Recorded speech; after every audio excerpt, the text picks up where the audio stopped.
নমস্কার, আমি রুথলিন। Radio new টাউনের সমস্ত দর্শক শ্রোতা বন্ধুদের স্বাগত জানাই আরও একটা episode of nutri talk show. আর আজও আমার সঙ্গে রয়েছেন ডায়েটিশিয়ান সঙ্গীতা মণ্ডল। নমস্কার রুথলিনদি। নমস্কার। আর আজকে আরও একটা যেটা স্পেশাল ভূমিকা সঙ্গীতার আছে, সেটা হচ্ছে ও স্পোর্টস নিউট্রিশনিস্ট। তো রিসেন্টলি আমরা সবাই দেখেছি খবরের হেডলাইনে কিভাবে মাত্র 100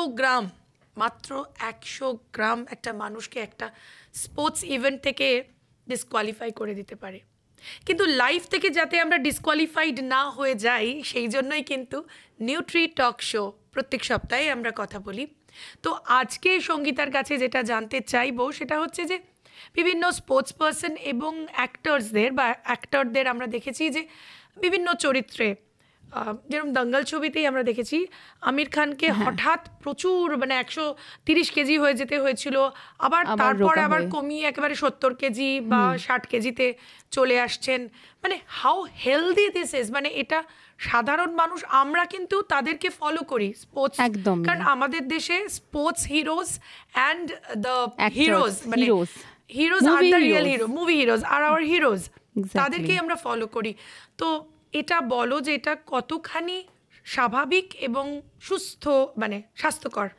হ্যাঁ, নর্মাল মানুষদের জন্য এটা তো একদমই স্বাভাবিক নয়।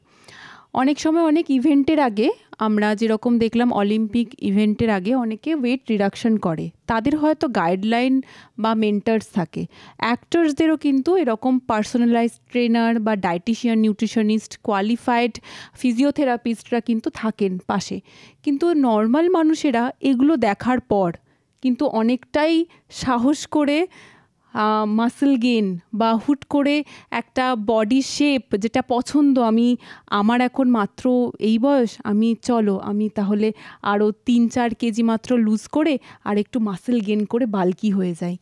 এই জিনিসটা কিন্তু সবার মধ্যে দেখা যায়। কিছু কিছু লোক, কিছু মানুষ যারা এইগুলো ডায়েট বা এক্সারসাইজগুলো কিছু মাত্র না জেনে তারা সেই রিজিমে, একটা খুব টাফ রিজিম নিজেকে দিয়ে সেগুলোর মধ্যে কিন্তু ফিট হওয়ার চেষ্টা করে। তখনই আসে সমস্যা, তখনই আসে মেনলি কিন্তু আমি দেখেছি কিডনির সমস্যা কিন্তু খুব বেড়ে যায়, কিডনির ওপর স্ট্রেস পড়ে যায়। যে ক্ষেত্রে আমরা আজকে দেখলাম অলিম্পিয়ান যে রয়েছে, যে কুস্তিগির, তারও কিন্তু এই ওয়েট লসের জন্য খুব তাড়াতাড়ি ডিহাইড্রেশন, তো কিডনি কিন্তু স্ট্রেসড ছিল, তো কিডনির রোগ কিন্তু বেড়ে যাচ্ছে।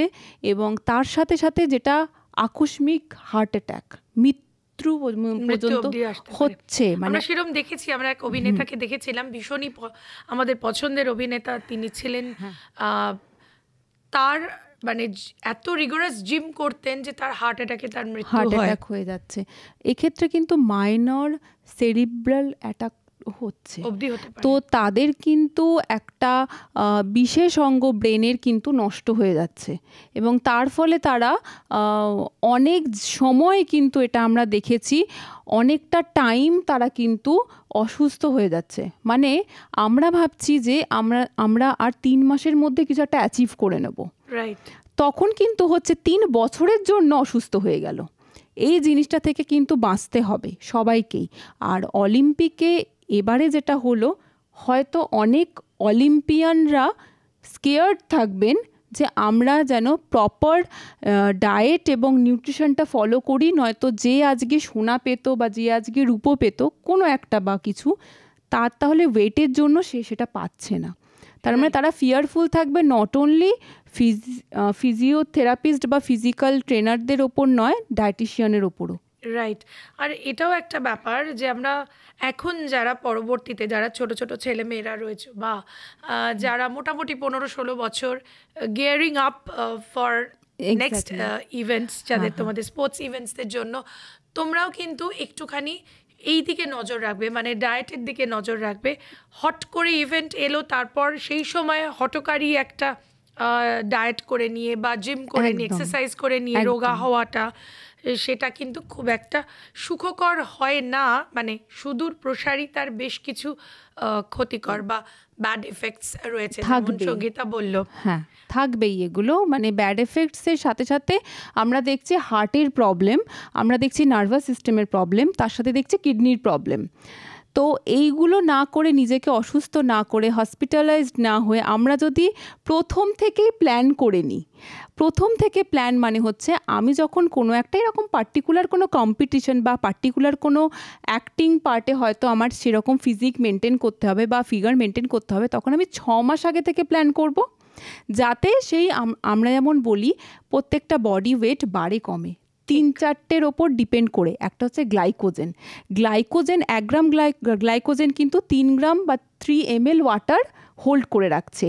1 গ্রাম সোডিয়াম আমার 4 গ্রাম মতন ওয়াটার হোল্ড করে রাখছে।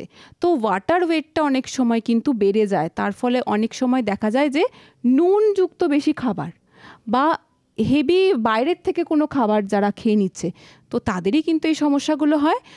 মানে শেফ যদি না থাকে, নিজে রান্না করে বা বাড়ির খাবার খেয়ে মেনটেন করা অনেক আগে থেকে, এটাই কিন্তু নিয়ম, সঠিক নিয়ম, নাকি সেই দিন একদিন বা 2 দিনের মধ্যে আমাকে ওয়েটটা ঝরিয়ে নিতে হবে, এটা কিন্তু কখনোই ভালো না। অ্যাবসলিউটলি, কারণ এটা হয়তো আমরা আজকে কথা বলছি বিনেশের জন্যে, কিন্তু এরকম অনেকেই করেন যে বিয়ে ঠিক হয়েছে, এনগেজমেন্ট হয়তো খুব তাড়াতাড়ি 2-3 মাসের মধ্যে হবে, আমাকে ওই পারফেক্ট ওই লেহেঙ্গাটা পরতে হবে বা ওই ড্রেসটা পরতে হবে, তার জন্য আমি রোগা হয়ে গেলাম।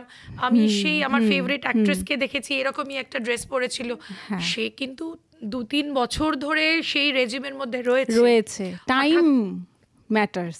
একদম, হঠাৎ 3 মাসের মধ্যে আমি সেরকম হতে গেলে কিন্তু হিতে বিপরীত হতেই পারে। একদম একদম। তো এটা নিয়ে তো আমরা কথা বললাম, কিন্তু আরেকটা মানে ভীষণ ইন্টারেস্টিং বিষয় বলে আমার মনে হয় যে বিনেশ 50 কেজির ওজনের যে লড়াইটা লড়ছিল, কিন্তু আমরা যখন দেখি কাউকে, যদি সত্যি কোনো মেয়েকে, ইন্ডিয়ান মহিলা 45-50 কেজির দেখি, তাহলে আমরা বলবো খেতে পায় না, চেহারা খায় না, খাওয়া দাওয়া বোধহয় ছেড়ে দিয়েছে।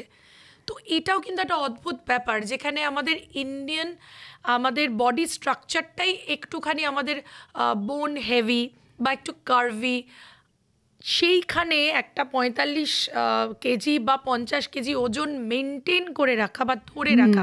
আজকাল অনেক সময় আমি দেখি রিলসে ছেলে মেয়েরা ভীষণভাবেই মানে আমাদের সময় বলতো অ্যানোরক্সিক, মানে বারবি চেহারা, মাঝখানে সেটাকে কিন্তু কাট ডাউন করা হলো ওই জিরো ফিগার, ক্যাটরিনা যেটা জিরো ফিগার, একদমই তাই। তো করিনা কাপুরের সময়, সেই সময় শুনেছিলাম, কারিনা আমি ক্যাটরিনা বললাম, করিনা কাপুরের হয়েছিল জিরো ফিগার, কিন্তু তারপরে ও নিজেই বলেছে যে এটা ঠিক নয়, কষ্ট হয়েছিল এটা মেনটেন করে রাখতে। মানে উনি যেটা তখনকার ইন্টারভিউগুলোতে বলেছিলেন যে ওনাকে এতটা, উনি আর কোনোদিনও চান না এটা করতে। রাইট। তো এক্স্যাক্টলি আমি সেই জায়গাটায় আসবার জন্য বলছিলাম, এখনও যারা রিলস করছি বা যারা আমরা বিভিন্ন কোনো একটা হয়তো ইন্টারভিউ রয়েছে, অভিনয় কোনো একটা বিশেষ চরিত্র করতে হবে, আমার বয়স হয়তো আজকে 40 বছর, আমাকে দেখাতে হবে 25 বছরের মতো, then I have to accept, মানে উইথ তোমার নিয়েই বলছি, আমি পারমিশন নিয়েই বলছি, তো I have to accept my body first, my age first. আর তার আগেও যেটা আমাদের মেনটেন করতে হবে, ব্লাড রিপোর্টগুলো। একদম, কয়েকজন আমি দেখেছি যারা আসে, তারা বলে যে আমি তো আরও 5 কেজি কমে গেলেই ঠিক হয়ে যাবে, কিন্তু ওই 5 কেজিটা কত দিন, আমার ব্লাড রিপোর্টটাকে কারেক্ট করতে হয়তো আমার 5-6 মাস লাগলো, তারপর ওয়েটটা কমলো। কিন্তু অনেক সময় এই ব্লাড রিপোর্টগুলো মেনটেন করা হয় না, না করেই অনেকে বলে আমি ওয়েট লস করব, ভাবে যে অনেক সময় অনেকে হয়তো ডাক্তাররাও বলছে, বাড়ির লোকেও বলছে ওয়েটটা কমিয়ে ফেল, দেখবি তো সব রোগ চলে যাবে। এটা কি ঠিক? এটাও কিন্তু ঠিক না। অ্যাবসলিউটলি। সো আমরা সত্যি আমরা বিশেষভাবেই মানে ব্যথিত, দুঃখিত, একটা মেডেল হয়তো পেলাম না, কিন্তু একটা মেডেল পেতে গিয়ে যদি আমরা আরও খারাপ কিছু পেতাম, সেটাও কি খুব ভালো হতো? হয়তো হতো না, কিন্তু আমরা যেটা পেলাম সেটা হচ্ছে শিক্ষা। এবং আজকের এই নিউট্রি টক শো স্পেশালি এটার জন্যেই, যে কেমন করে আমরা ধীরে ধীরে ওয়েট লস করব। একেবারেই সামনে পুজো আসছে বলে আমাকে ওই পার্টিকুলার ড্রেসটা পরতে হবে যেটা ওই ছবির ওই হিরোইন ওই দৃশ্যে পড়েছিল বলে আমি চট করে খাওয়া দাওয়া ছেড়ে দেবো, একদম ফাস্টিং করব, ক্র্যাশ ডায়েট করব, আমার মনে হয় তাতে কিন্তু শরীরটাও ক্র্যাশ করে যেতে পারে। So we have to be very very patient এবং আমাদের বডি টাইপটা বোধহয় জানতে হবে। একদমই বডি টাইপের ওপর নজর দিয়ে কিন্তু সব ডায়েটটা করতে হবে একদম।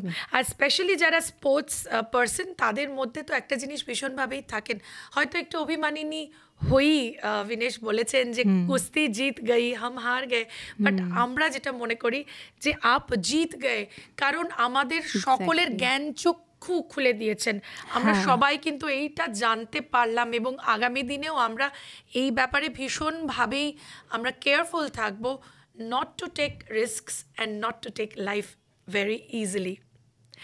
Thank you once again. আজকে আর কোনো রেসিপি শুনলাম না, কিন্তু কারণ জীবনের সম্বন্ধেই একটা রেসিপি পেয়ে গেলাম আজকে সঙ্গীতার কাছ থেকে। আগামী সপ্তাহে আবার নিউট্রি টক শো নিয়ে চলে আসব আমি রুতলিন এবং আমার সঙ্গে ডায়েটিশিয়ান সঙ্গীতা মণ্ডল। তাই প্রত্যেক সপ্তাহে আমাদের সঙ্গে থাকতে একদম ভুলবেন না। দেখতে থাকুন, শুনতে থাকুন নিউট্রি টক শো, শুধুমাত্র রেডিও নিউ টাউনে। নমস্কার। নমস্কার।